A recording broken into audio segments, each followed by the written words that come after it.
Hi there YouTube, Mark here with a very special video.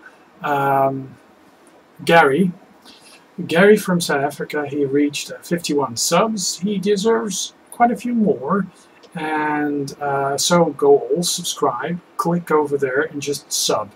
The guy is very much into his retro gaming, retro computing, old toys and stuff, and he's based in South Africa. And he does all the things that we do as well. So yeah, go subscribe, link over there. And he asks us 3 questions, and those questions are: 1. Which retro computer console bought new back in the day do you regret not keeping? I actually never ever not kept the system. I just from 1977 onwards, I kept every system. Well, actually, no. Come to think of it, the original Pong system, the binatone Pong system, is actually exactly the same system that Steve Benway actually shows. The orange binatone with the blue and the white square and the square buttons, and it had 2 detachable joypads. So yeah, we actually, my mom probably threw it out because it used 3 or 6 these whopping AA batteries that got corroded. So the system was malfunctioning. So she actually threw it out. And I remember picking it out of the trash and opening it up, and yeah, I must have been 9 or 10 or something. But yeah, it just so my mom threw it out, and I tried to repair it, but I couldn't. So yeah, so that's the only system that actually was lost, and I'm still in a way trying to get it back, but only at a reasonable price. So there you go. Question number 2. Which game did you see or play that resulted in you actually buying the computer or console? That's actually a couple of games. The first, and it immediately shows you, this is actually the system, the game that I bought back in the day. I saw this being played on a PlayStation, and this made me go out and get a PlayStation, really take the system seriously. So I got this, but I also got this, and this is Roll Cage, which was a very nice, yeah, arcade racing game. And yeah, I had to get this as well. So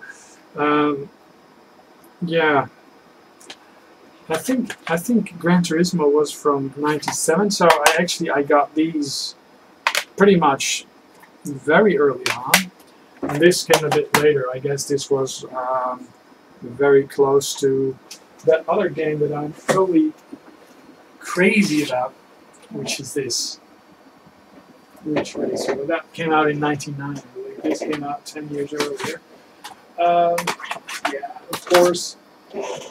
This game, Viewpoint, you know, I mean, yeah, this system, this was actually the system that I bought. It sadly has been replaced by that system. Well, not really sadly, but yeah, this is going to retire in a drawer, and I'm going to use the Stig's super black, super duper Sony PlayStation. But yeah, this is actually this is the console that really got me back into console gaming and to take it seriously. Back then, I made the switch after the Commodore 64. I made the switch to PCs, and I had a PC XT with some extra memory that allowed me to load DOS High and Device Drivers High, which only was reserved for 286 systems and above. But I had an 8088 system, 8086 Philips system. And I had an EGA graphics card that had some VGA capability. So I was actually playing a lot of games next to my MSX system that I had, I left the Commodore 64 back at my parents' place back then, but I retrieved it quite soon afterwards, actually, when I got some more space. But yeah, in college, I mean, you have a small room, and there's just so many cupboards that you can fill. You know, so many cupboards that actually fit in your little room. So I was building and reselling computers just to keep up with the latest. The first new system that I bought was that XT system.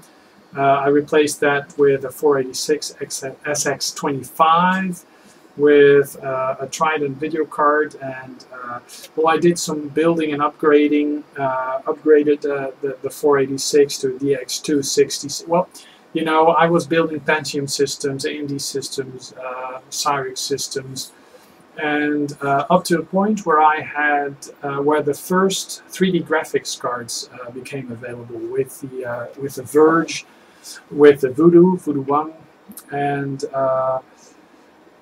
yeah, there was a lot of configuring and a lot of settings, memory settings. The first Voodoo games were in MS-DOS, and you always had to configure the memory and all sorts of stuff, which was cool back in the day, but also it grew a bit tiresome because whenever there were a couple of games that I wanted to play that actually weren't compatible. They just weren't, the memory settings weren't compatible, so you had to actually have a multiple boot menu thing, and you had to restart the computer in that setting in order to be able to play the game. And I grew very tired of it. And then I saw Gran Turismo on the PlayStation, running on the PlayStation, the original PlayStation. And my sister, she was in graphics design. She studied graphics design, and quite a few of her friends were actually lugging around this. And it was a very modern system. And yeah, I basically adopted it, and because it loaded games from very nifty black discs, it looked stylish as hell, and it was just an amazing system. This actually came without the parallel port. Hence, since then I've acquired a couple of more systems, also an NTSC system, and of course John's new black Sony. But yeah, this system really showed me what was possible. I mean, games, PC games, you had to install them. They took up a lot of hard drive space, and hard drives were still pretty small. I mean, I remember having a 210 megabyte hard drive, 210 megabyte hard drive, and even with the first Pentium systems, 6 gigabyte hard drive, a parallel ATA hard drive was huge, but it filled up quite quickly because all the games needed to be installed, and I was so sick of games needing to be installed that you just popped in a disc and it played, and they had some pretty nifty games, ranging from arcade perfect shooters, platform games, racing games. Of course, there's this really weird polygon warping thing that went on. But yeah, I mean, this really made me look at consoles as being just as good or even better than modern PCs, especially with the onset of the DualShock controller and games like Robotron that came out on this system. Yeah, it really made it a lot easier to use than the PC. So I actually, for a while, I gave up. I upgraded. The last system I built for a while was a Pentium 3 650 with a lot of memory and quite a bit of hardware space and an NVIDIA graphics card, and that would have to tie me over. Well, I decided that would tie me over for a long time to come. So, and it was a pretty high-end system back in the day. I kept on playing this. The Super Nintendo I still played, and the Nintendo 64. Actually, I got a second PlayStation and traded that with a little dude who was selling his Nintendo 64. So I got into Nintendo 64 back in the day when it was current. So basically from that moment on, I really was a console gamer. So yeah, and of course I came back to PC gaming because yeah, I think when I got myself a Quarter Duo system, I really used that Pentium 3 system for a long, long time, and well. Yeah, that's basically my answer to question number 2. And question number 3, if you could turn back the clock and make any now obsolete defunct computer become successful, which computer would be now on your desk? So that would actually suggest that the computer that you loved or the computer that you liked back then actually wasn't successful. Well, the computer I was using back in the day was actually hugely successful. And that's actually this system. And this is not the system that I owned back in the day. That's in a drawer, but I could easily access this one. This is a Commodore 64. And this system would still be on my desk, actually still is on my desk today. This or the Commodore 128. This system is actually a special, this is one of the latest Commodore 64 machines that was being produced.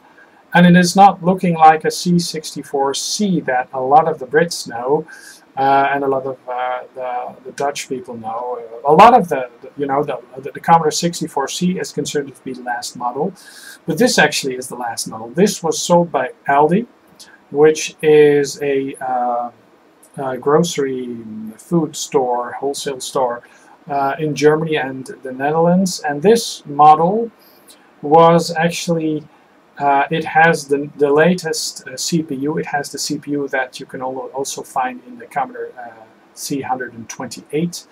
It has a new SID chip and a totally different motherboard. And this is actually the most current system. And it's because the Germans, they really didn't like the sleek C64 look. They were quite partial to the bread bin. So quite late in its life, this C64G actually came to be, and this is the model. It was made in Germany, and yeah, it is cream white, just as the C64, but it's a bread bin, and yeah, a totally different, completely different system. So this is actually my main gaming system, the Commodore 64 gaming system.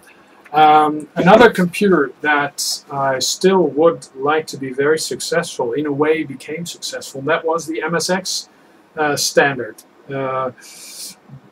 I had an MSX back in the day. Next, when I was in college, I was able to get one cheap with a Famicom clone, or the other way around. It came with a Famicom clone with Gumac. I still have that clone, and that system was a Philips MMS 8045 with 2 floppy drives, I believe. And yeah, those systems, this and the MSX2 systems, really, I would love to be successful still. And in a way they are, because the PC and the MSX systems really are very closely related, albeit with different hardware. What's also quite funny is that the MSX system and the Sega SG-1000 or 3000 Sega Master System, ColecoVision, Texas Instruments, TI-99, they're all very similar machines hardware-wise. Also the Spectra Video, a range of computers that Gary is very fond of, also very closely related to the MSX standard. Well, Tony Electric Adventures, he knows all about that because he's been programming all these 3 systems. And yeah, I'm sitting here with the Commodore 64 on my lap. So yeah, these are my answers. And if you haven't subscribed to Gary yet, there's his little logo. Click on that, and you'll automatically subscribe to him. And tell him I send you. Just go subscribe and make his number of subscriptions triple. That would be very cool. Just tell him I sent you, and just enjoy his channel. Okay, Mark signing off, and I'll be back with another video soon.